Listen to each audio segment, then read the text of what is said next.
Okay, so from continuing on, so for scale is up to, is brought in automatically. Once you drag and drop in, any view, a scale is brought in, so you can see I just brought in this view, and the scale was automatically populated. If you have multiple views of the same scale, it's still going to show the scale. But if you have multiple views of different scales, it'll say as shown here, and then that's when you label the scale, under the specific, on all the different views. Issue date is again over on here, and that is actually it might be in. Is it that one or it might be here? Yes. So issue date is in the project information tab where the project name is. So I think you got your project is due, I think, the 12th. But they may have you submit a day earlier. So it may be 12/11/15, 12/12/15. Address is actually back in this the project information tab. So for address, you click on it, and then you can enter the address of the site there. You can just see, I'll just change it so it updates here. And then for the sheet number, you see how it's going to say like 1 of or 2 of whatever. Those are here. So like sheet number would be, let's say it's 1. Or actually, in my case, this would be 3. So if I go back to that, it would be 3. And then here would be sheet set total number 3. Obviously, you guys are probably going to have maybe 20 or so sheets. So it would be 20 for every single one. And then each number you can add in, and I'll update that field. Unfortunately, you have to do that for every sheet. So you can see here how even though I've updated this one, this stuff hasn't updated. The only good thing is once you update it on one, you get drop-down menus. So you can start to pick. So for the same stuff, you can pick. The sheet set total number is going to be the same number throughout. So you can pick that. So that the sheet set number, this would be 2.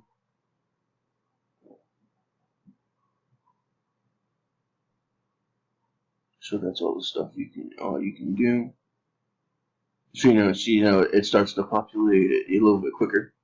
The address, the address, the date, and the name, because they're done with the project information.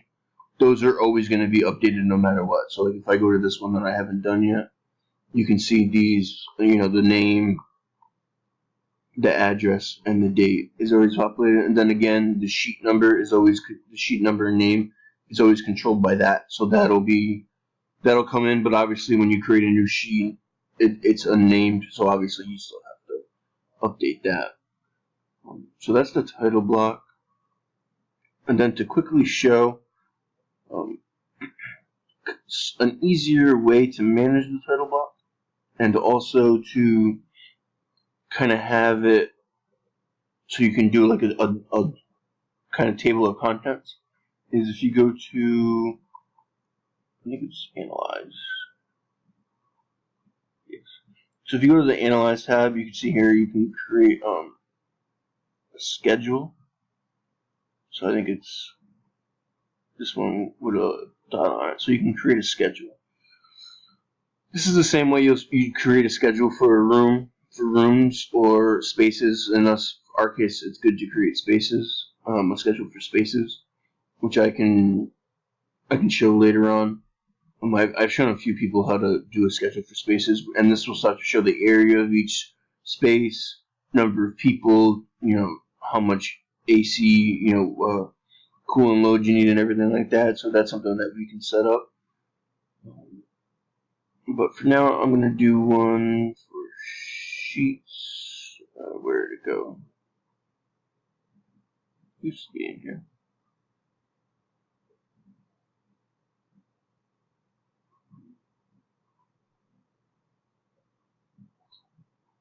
Okay, so actually I was in the wrong spot. So to do like a schedule for a space, you would want to go to the Analyze tab and do a schedule for spaces that way, which I can show. I'm not sure if I showed it. Can't remember if I showed it when I showed you how to do heat and cooling modes. I don't think I showed you how to do a space schedule, but I can show that. What you're actually going to do is you can just actually to do a sheet list. You can just right click on schedules and do new sheet list. And so for the sheet list, basically this is all the parameters that are on a sheet. So you can bring over like sheet number, sheet name. Maybe if you want to bring over discipline, you can.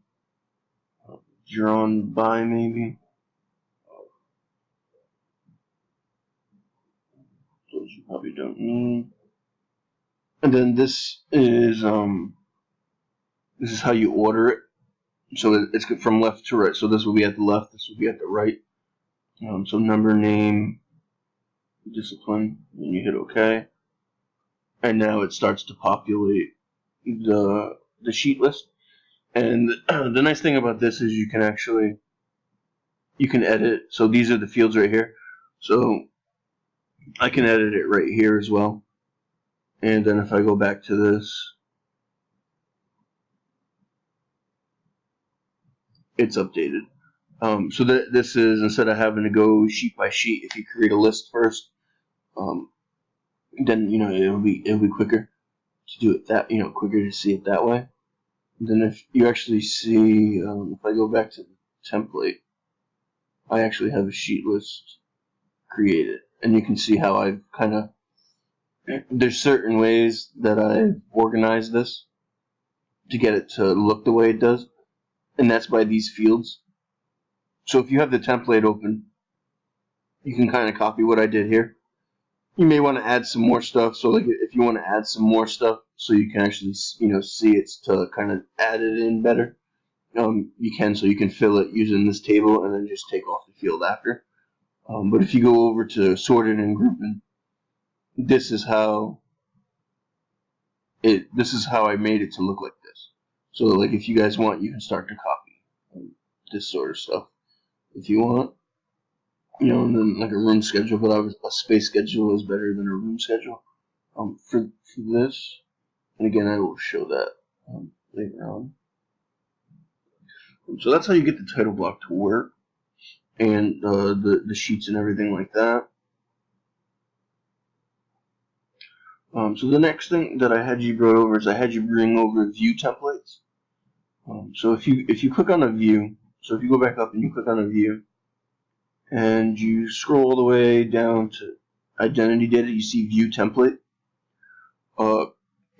There's a few that come in. You can compare it, like maybe before you transfer anything over, compare this. But I think like there's only a few that come with Revit as default. But you can see here that I've added a few more. So like life safety plan, electrical plans, mechanical plans. I've added those in as view templates. So if you just click on one, it'll assign that view template to the view. So you have it. So it's there, and you don't have to change some stuff if you don't want to, since it's already set up. But again, that's your preference. For you guys, if you're already kind of setting it up how you want, then you don't have to worry about it. Then also, if you want to set up the browser organization the way that I did, it's by discipline. That's the one that I created and have set up. And then now you start to see that it sets it up between architectural and mechanical. And then if I go in, what it does is you see here, there's so it does it by discipline and subdiscipline. So if you see here, when you can see how this one it already sorted it, and that's because I set the template up. So a lot of the templates already had the discipline and subdiscipline set up to it. But if you want to do this and you don't use the templates, what you'd have to do is so for this level, I would have to say, if I can find where it is. Let me just see what I did. What this one says. Some subdiscipline.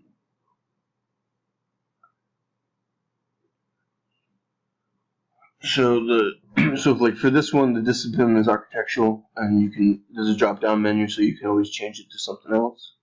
And then the sub discipline would be construction documents, and you see there's 2 already populated. So now you have architectural, and then you have construction documents, and then you have floor plans, and it's set up that way. And then ceiling plans, I could change the ceiling plan over. Say I want this one to be plumbing, I could change architectural to plumbing, and I could say the sub-discipline again is construction documents, if I wanted to. So what that does, if you have plans that you've done for your preliminary stuff or your concept, you can put them in one folder, one kind of discipline, and put the construction documents in another. And then if you guys want to set it up that way, again, it's not something that you have to do. It just makes it a little bit easier to see. If I go back to the template for a second, so you see this is all the views, like my views and how I have them set up in the template. So if I open architecture, the architecture one, I have construction documents and preliminary schematic design.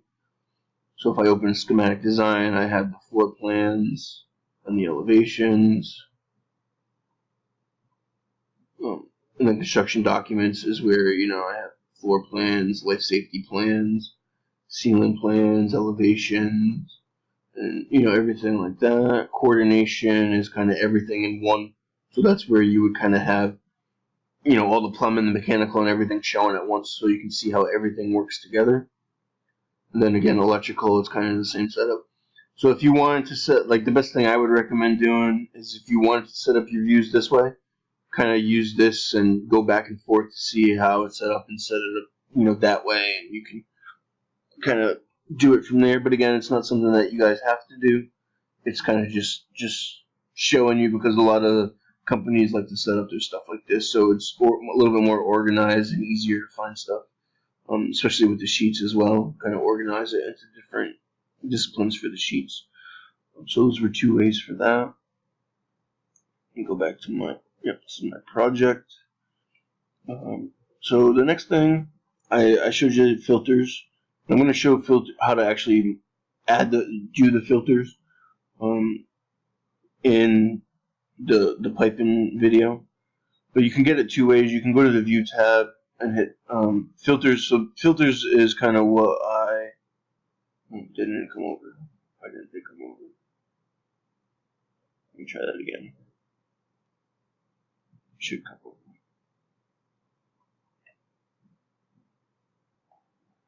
Okay, so I get it to work now. So when you click on filters, these are all the stuff that you can filter by, and you can set so like cold water system, hot water system, sanitary system, vent system, mechanical systems, and those are set up. So I'll show those in the video and how those work. So again, you can either get it through the view tab with filters. This is the list of filters and how to create, and you can create new ones from here. To actually apply them, it's either visibility graphics from the view tab, or through here, and then filters, and then this is where you would hit add, and you get the list, and then you can add a filter. And again, I will show that in the piping video how to apply those. And so that's for that. And then the last things that for the transfer project standards are the pipes and the ducts themselves. So for pipes, so if you go to the systems tab, let me set out. If you go to system tabs and you hit pipe, you can see that this is the default type.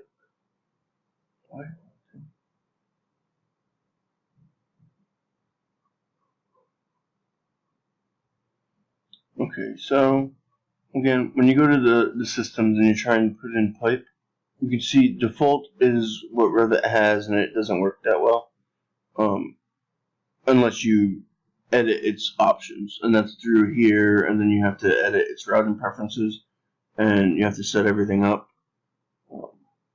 But as you can see, the default is only the one that comes in Revit. I'm gonna do a third part for the video to continue on.